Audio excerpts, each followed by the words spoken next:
আচ্ছা, কখনো ভেবে দেখেছেন কি আমাদের জীবনে যখন কোনো কিছু ঠিকঠাক মতো হয় না, তখন আমরা আসলে কাকে দোষ দিই? নিজেকে নাকি ভাগ্য বা বাইরের পরিস্থিতিকে? চলুন আজ এই ব্যাপারটা নিয়ে একটু গভীরে যাওয়া যাক। এই পুরো আলোচনাটার শুরুতেই রয়েছে এক শান্তির আহ্বান, ওম শান্তি।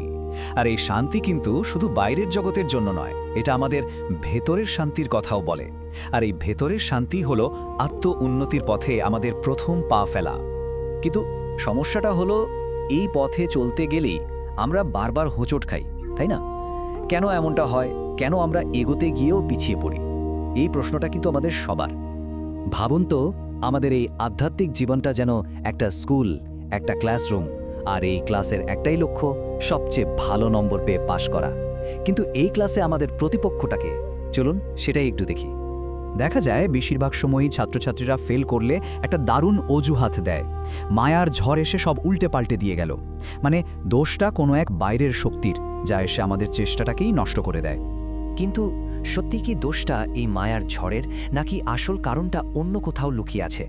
এই আলোচনা আমাদের ঠিক সেই আসল কারণটাকেই খুঁজে বের করতে সাহায্য করবে। এখানে একটা খুব সাধারণ কিন্তু শক্তিশালী উদাহরণ দেওয়া হয়েছে। বলা হচ্ছে, একটা সাধারণ স্কুলের কোনো ছাত্র তো ফেল করে বলে না যে মায়ার কারণে আমি ফেল করেছি। তারা কি বলে? তারা বলে পড়াশোনা করিনি বা খারাপ সঙ্গে মিশে গিয়েছিলাম, তাই ফেল করেছি। দেখুন, পার্থক্যটা কত পরিষ্কার। একদিকে আমরা অজুহাত দিচ্ছি যে মায়ার ঝড় আমাকে ডুবিয়ে দিয়েছে, আর অন্যদিকে সত্যিটা হলো আমি হয়তো ঠিকমতো পড়িনি, খারাপ সঙ্গে পড়েছিলাম, বা আমার নিজের আচরণেই কোনো গড়বড় ছিল। মানে বাধাটা বাইরে নয়, বাধাটা ভেতরে। তাহলে চলুন এবার ব্যর্থতার সেই আসল কারণগুলো কি কি সেগুলো এক এক করে দেখে নিই, যেগুলোকে আমরা প্রায়ই মায়ার ঝড় বলে ভুল করি। এই আলোচনায় একদম স্পষ্টভাবে কয়েকটা কারণের কথা বলা হয়েছে। প্রথমটা হলো সঙ্গদোষ, মানে ভুল মানুষের সাথে মেশা। দ্বিতীয়টা দেহ অভিমান, অর্থাৎ নিজেকে শরীর ভাবার অহংকার, যা আমাদের শিখতে দেয় না।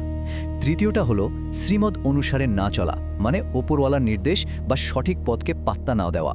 আর সবশেষে হলো বিকার, মানে আমাদের ভেতরের যে শত্রুগুলো আছে, যেমন রাগ, লোভ, হিংসা। সুতরাং মূল ব্যাপারটা কি দাঁড়ালো?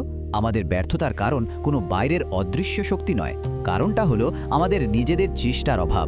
সহজ কথা। তো সমস্যাটা তো বোঝা গেল। এবার আসা যাক সমাধানের কথায়। এই আলোচনার মধ্যেই কিন্তু এর একটা খুব স্পষ্ট আর শক্তিশালী সমাধানের কথাও বলা আছে। আর সেই সমাধানটা লুকিয়ে আছে ছোট্ট একটা বাক্যের মধ্যে, বাবা যথা আজ্ঞা। মানে, হে পিতা, তোমার আদেশই শিরোধার্য। এই যথা আজ্ঞা নীতিটা আসলে কি? এটা হলো নিজের অহংকারকে একপাশে সরিয়ে রেখে ঐশ্বরিক নির্দেশ বা শ্রীমতকে বিনা প্রশ্নে মেনে নেওয়ার একটা মানসিকতা। এটা বিশ্বাস করা যে এটাই সঠিক পথ। আর যখন আমরা এই নীতি মেনে চলি, তখন কি হয়? বলা হচ্ছে এর ফল খুব সরাসরি। প্রথমত, আমাদের বুদ্ধির তালা খুলে যায়, আমরা জিনিসপত্র আরও পরিষ্কারভাবে বুঝতে পারি।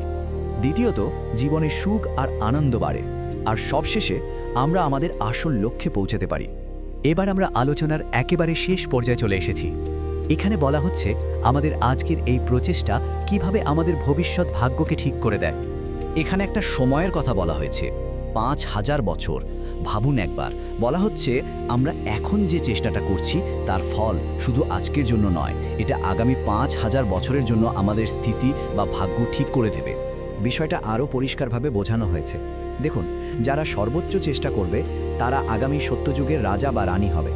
যারা ভালো চেষ্টা করবে তারা হবে ধনী প্রজা, আর যারা সামান্য চেষ্টা করবে তারা সাধারণ প্রজা হয়ে থাকবে। কিন্তু যারা পড়াশোনায় অবহেলা করবে তাদের স্থিতি হবে একদম নিচে, অর্থাৎ দাস বা সেবক।